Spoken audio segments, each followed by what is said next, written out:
Hi everyone and welcome to A Gift of Chappals Part 2. So before we continue with the story, a little recap of what all did we read in the last class. So if you remember, there were a few kids and there's a child who visits the cousins, and then you have Tapi, who's the grandmother. They get a kitten, and Ravi thinks that this kitten has a royal family background and he's a descendant of some kind of a goddess and coming from a Pallava empire. So they kind of hide the kitten because they did not want the adults in the family, especially the granny, to see it. And then at the end of the story, where we ended the story, we had Lali who was trying to learn violin. This looks like Lali trying to learn the violin with the music teacher. And as you can see that the sound that Lali's violin is making scares the little kitten, and those three children, the cousins, are watching Lali playing the violin.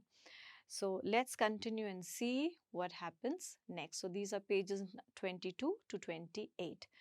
Mridu crept up to the window. Crept is when you're trying to uh, go up to the window without making sure that nobody is watching you. Lali was sitting a little distance away, awkwardly holding her violin and bowstring, her elbows jutting out and her eyes glazed with concentration. So she's trying to really concentrate hard on the violin. The elbows are like this. So if you say jutting, so this is your jutting. And even after all this concentration, all of this holding the violin, even then the sound is not really sweet. In front of her, with most of his back to the window, was the bony figure of the music master. So, as you can see here, also the back is towards the window. So, the master is not able to see the kids, but Lali can see the kids. And he was bony, which means he's a thin person. So this is how the violin looks like, and this is what when they say that he's trying to um, uh, elbows are jutting out and bowstring. So this is what the bow strings are.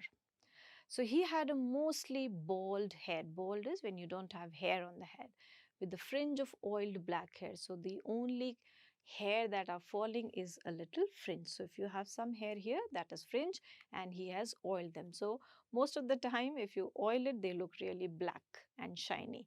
Around his ears, an old-fashioned tuft. A gold chain gleamed around his gleamers when something is shining, around his neck, and a diamond ring glittering, so shining again on his hand as it glided up and down the stem of the violin. So the a stick kind of a thing that you see, that is the stem of the violin in the picture. So they're just trying to explain the violin to you. A large foot stuck out from beneath his gold-bordered veshti edge. So, if you can see, I don't know whether that picture will show you that or not. So, you can see that's a foot that is coming out of that carpet area. So, that is what they are trying to explain to you. And he was beating time on the floor with the scrawny big toe. So, whenever you are playing some music, you have this habit of trying to tap. So, he's tapping with his big, thin toe. He played a few notes. Lali stumbled behind him on her violin, so she's not able to catch up, which looked quite helpless and unhappy in her hands. So, which also mean maybe Lali is not really interested in music and she's been forced to learn violin. What a difference. So, the difference was between Lali and the music teacher's notes. The music master's notes seemed to float up and settle perfectly into the invisible tracks of the melody.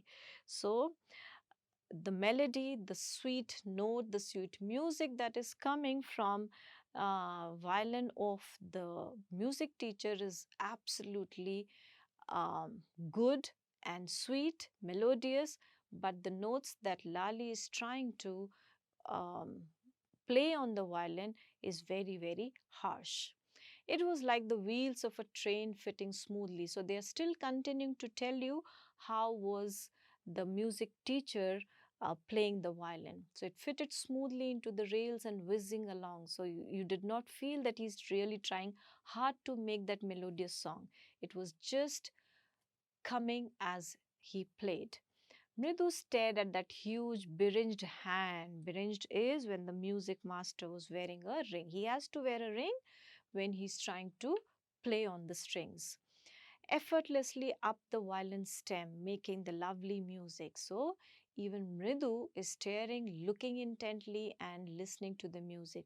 Skok! There was Lali derailing again, and Lali is just not able to make a good sound of it. Amma came a wail from the garden. So, wail is when somebody is shouting and asking you to come out. Ravi, send that beggar away, cried his mother from the back veranda, where she was chatting with Tapi. So, mother and Tapi are both very busy with the conversation. And when they hear that voice, Amma, she doesn't want to go out. And that is where she says, Ravi, ask that beggar. So, it's a beggar's voice. Please ask him to go away. He has been coming here every day for the past week, and it's time he found another house to beg from. So, uh, this is what is happening with this beggar, and I think he needs to go somewhere else also to ask. Why only us and why only me? Mridu and Meena followed Ravi out. So remember, Ravi has to go and tell the beggar that you have to go from here. The beggar was already in the garden making himself quite at home. So he spread his upper cloth under the neem tree and was leaning against his trunk. So leaning is when you're trying to uh, put your back towards the trunk. Apparently prepared to take a little snooze. So snooze is when you want a short sleep. While he waited for the alms to appear. Alms is whatever money or whatever things that are going to be given for charity. So because he's coming every day and he knows that this house always gives me something. So he's happily waiting there and uh, also is thinking that maybe I can even rest for a while. Go away, said Ravi sternly. My Pati says it is time you found another house to beg from. So Pati is the granny. The beggar opened his eyes very wide and gazed at each of the children one by one. So gaze is when you are opening your eyes and looking. The ladies of this house are very kind souls, he said in a voice choked with feeling. So he had not expected that Ravi is going to scream, Ravi is going to have an angry tone towards the beggar, because every time that he came to beg something, he was always given. So he's a little um, emotionally feeling very drained and thinking that what is wrong today. So that's why he says, but the ladies of this house are very kind souls. I had kept my body and soul together on their generosity for a whole week. I cannot believe that they would turn me away. So he says the entire week, my body, whatever it wanted, came from this house. And because of the kindness, even my soul has felt very nice for this past 1 week. So what is wrong now? He raised his voice, Amma, oh Amma. Sad his wail might be, but it certainly wasn't feeble. Feeble is not very weak. So, even now, when he's screaming and shouting Amma's name, his voice is not at all weak because he wants them to hear and come and give him something. It began in a deep, strong rumble somewhere in his withered belly. So, it's coming from the stomach and came booming out of his mouth. And with his few remaining teeth stained brown with beetle chewing. So he's very fond of beetle, and when he's opening his mouth, all his teeth are stained with that. Ravi, tell me, there's nothing left in the kitchen? Called Ruku Mani, and he's not to come back. Tell him that. She sounded fed up. So she's so fed up that Rukumani says that please tell him that there is nothing left in the kitchen to give him now. Ravi didn't have to repeat it all to the beggar. What his mother said has been easy for them all to hear. And he was there sitting under the neem tree. So finally the beggar sat up and sighed. Okay, I'll go. Verily is when you are very tired. I'll go. Only let me have some rest here under this tree. The sun is so hot, the tar has melted on the road. So the stopping on the road. That happens when it is very hot. It also happens in Rajasthan and southern part of India, that the tar starts, the upper portion of the road starts melting, and because of that melt you kind of have blisters on the feet. So blisters is when there is some kind of wound that happens on the sole of the feet. He stretched out his feet to show large pink peeling blisters on the soles of his bare feet. So this is very sad state. I suppose he doesn't have the money to buy chappals, Mridu whispered to Meena and Ravi. Have you got an old pair in the house somewhere? I don't know, said Ravi. Mine are too small to fit him, or otherwise I would have given it to him. And his feet were larger than Mridu and Meena. So the children are trying to find chappal for him, but Mridu, Meena, and Ravi, all three obviously are children, and their chappal are not going to fit him. The beggar was shaking out his upper cloth and tightening his dhoti. So he's getting ready to go. He raised his eyes and looked fearfully at the road gleaming in the afternoon heat. So the road is gleaming, it's shining because of the tar that is melting. He needs something on his feet, Meena said, her big eyes filling. So she has a little tears and is thinking that what is the um, beggar going to do now? It's not fair. Sha, said Ravi. I'm thinking about it. It's not fair, it's not fair. And she keeps on repeating the same thing. So she has full sympathy. That's not going to help if you keep on repeating. In 2 minutes, his feet are going to be frying on the road. What he needs is a pair of chappal. Where do we get them from? Come on, let's go and search the house. He, that is Ravi, pushed Mridu and Meena into the house. And just as she stepped into the veranda, Mridu's eyes fell on the odd looking chappal she had noticed when she arrived. Ravi, whose are those? Ravi turned and glanced at the shabby looking but sturdy, strong old slippers. He beamed, he's happy, and nodded. These are just the right size. And he picked them up. Mridu and Meena followed him back into the garden. Here, Ravi said to the beggar, dropping the slippers in front of the old man. Wear these and don't come back. The beggar stared at the slippers, hurriedly flung his towel. Hurriedly is when you're in a very great hurry to go from here over his shoulder, pushed his feet into them, and left, muttering a blessing to the children. So he's happy that even if he's not got anything to eat, but he's still got the chappals, which is the need of the hour right now. In a minute, he had vanished around the corner of the street. So vanishes when you can't see that person. The music master came out of the house and took an unappreciative when you are not happy, when you don't appreciate people, when you're not complimenting anybody. Look at the three of them sitting quietly under the tree playing marbles. So he's not happy to look at those three children who were playing marbles. Then he searched for his chappals in the veranda where he had put them. Lali, he called after a few moments. She hurried up to him. Have you seen my chappal, my dear? I remember having kept them here. Ravi, Mridu, and Meela silently watched Lali and the music master search every corner of the veranda. So, whose chappals were there? These chappals belonged to the music master and they have given it to the beggar. So, do you think that they're going to tell him? He scurried around, so he's going from here and there, looking over the railing and crouching. So, crouching is when you're trying to be like this, near the flower pots to look between them. Brand new they were. I don't think so, they were brand new, right? I went all the way to Mount Road to buy them, he went on saying. They cost a whole month's fees, do you know? So he's trying to say that, I've lost it. Maybe he wants something new from there because his own chapel is not new at all. And he says, my whole salary went into buying one chapel. It was that expensive. Soon Lali went in to tell her mother. Rukmani appeared, looking harassed, with Pati following her. So she's not very happy about it. Where could they be? It's really quite upsetting to think someone might have stolen them. So many vendors come to the door. So vendors are people who come to sell something. Rukmani caught sight of Ravi, Mridu and Meena sitting under the tree. Have you children seen anyone lurking around? Lurking is when you're waiting quietly and you do not make any sound so that people could catch you. A sharp V-shaped line had formed between her eyebrows, so she's kind of upset and angry now. Another straight, tighter one appeared in place of a usually soft, pleasant now. So usually she was a happy woman, but now she's angry.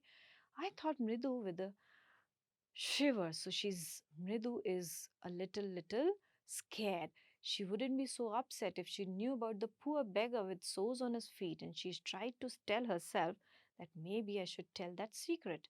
Taking a deep breath, she cried, Rukmani, there was a beggar here, poor thing, he had such boils on his feet. So, you gave the music master's chappal to that old beggar who turns up here? Children these days, says Pati. Amma, didn't you tell me about Karma who gave away everything he had, even in his gold earrings? He was so kind and generous. So, the um, children are actually trying to say that it's okay. You always tell us that Karn was a generous king and he was always giving and gifting. So, Amma, it's okay if they also did the same thing. Silly, snapped Rukmani. Karn did not give away other people's things. He only gave away his own. So things did not belong to Karn. He never gave that. But my chappals wouldn't have fitted the beggar's feet. Ravi rushed and said, Amma, if they did fit, would you really not have minded? Ravi, go inside this minute. And Rukmani is very angry that they have given the chappals without asking. She hurried indoors and brought out Gopu Mama's hardly worn new chappals. So he was not wearing it. So these new chappals, they should fit you, sir. Please put these on. I'm so sorry. My son has been very naughty. I don't think so. He's naughty. He's a kind child. The music master's eyes lit up. Why? He's happy because he's got a new one. He put them on, trying not to look too happy. So he's trying to tell them, okay, I'll wear this, but I'm not very happy with it. Well, I suppose these will have to do. These children have no respect for elders. What to do? A Hanuman incarnate, only Ram can save such a naughty fellow. And Rukmani's eyes flashed with anger. She didn't seem to like Ravi being called a monkey, even a holy monkey. Remember? Um, Lord Ram's Hanuman is a monkey. She stood stiff and straight by the front door.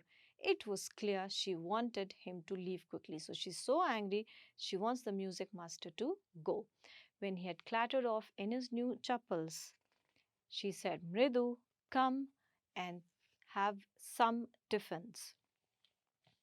Honestly, how do you children think of such things? Thank God your Gopu Mama doesn't wear his chappals to work.